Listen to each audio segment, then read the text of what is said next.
राधा रानी की, बाके बिहारी लाल की, चेलोट ग्राम की, जय जय श्री राधे। तो क्यों गल्प करबेन ना এবং আমাদের আশ্রমের গো সেবার জন্য কেউ যদি দান করতে চান তাহলে আমাদের গোবিন্দ প্রভুর সঙ্গে যোগাযোগ করবেন। একদিনের গো সেবা হচ্ছে 351 টাকা। আপনারা নাম এবং গোত্র লিখিয়ে ওনাকে সেই দান দেবেন।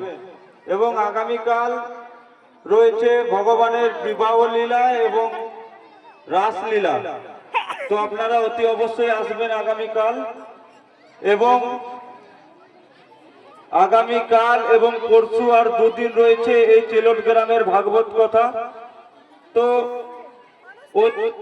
বিশ্রাম দিবসীয় সপ্তম দিবসীয় ভাগবত কথা আপনারা শ্রবণ করার পর আপনারা কিন্তু অতি অবশ্যই আমাদের গুরুদেবকে শ্রবণ দক্ষিণা দেবেন। এবং সাধুগুরু বৈষ্ণবদেরকে শীতকালে শীত বস্ত্র দান করতে হয়। তো আপনারা অতি অবশ্যই কিন্তু বিশ্রাম দিনে আপনাদের যা ইচ্ছে আপনারা কিন্তু সাধুগুরু বৈষ্ণবদের জন্য নিয়ে আসবেন। কারণ সাধুগুরু বৈষ্ণবেরা ভগবানের অতীব প্রিয় থাকেন, কারণ ওনারা সবসময় সর্বদা ভগবানের নাম কীর্তন করতে থাকে। তাই যদি ওনাদেরকে আপনারা দান করেন তাহলে ভগবান কিন্তু অতীব প্রসন্ন হয়ে আপনাদেরকে আশীর্বাদ প্রদান করবেন এবং তার ফলে আপনাদেরকে 100 গুণ ভগবান দেবেন। তাই আপনারা অতি অবশ্যই কিছু না কিছু আমাদের আশ্রমের জন্য আমাদের গুরুদেবের জন্য দান করবেন।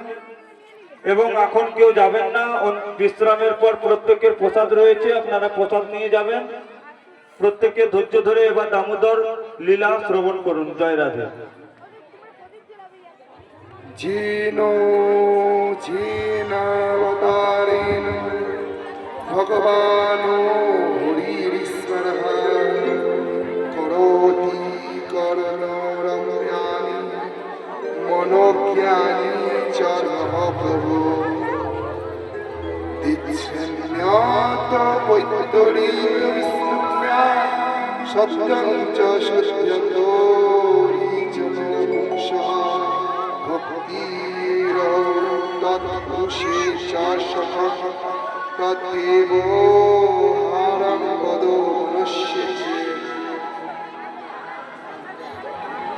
পুতনাবাদের পর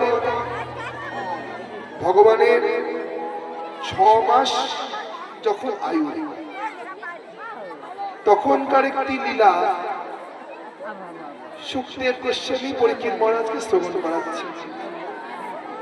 যিনি অনাদির আদি গোবিন্দ, যিনি সর্বভূতের ঈশ্বর, যিনি আদি অনন্ত, তিনি আজ নন্দের গৃহে একদিন করে ভবলীলা করছে।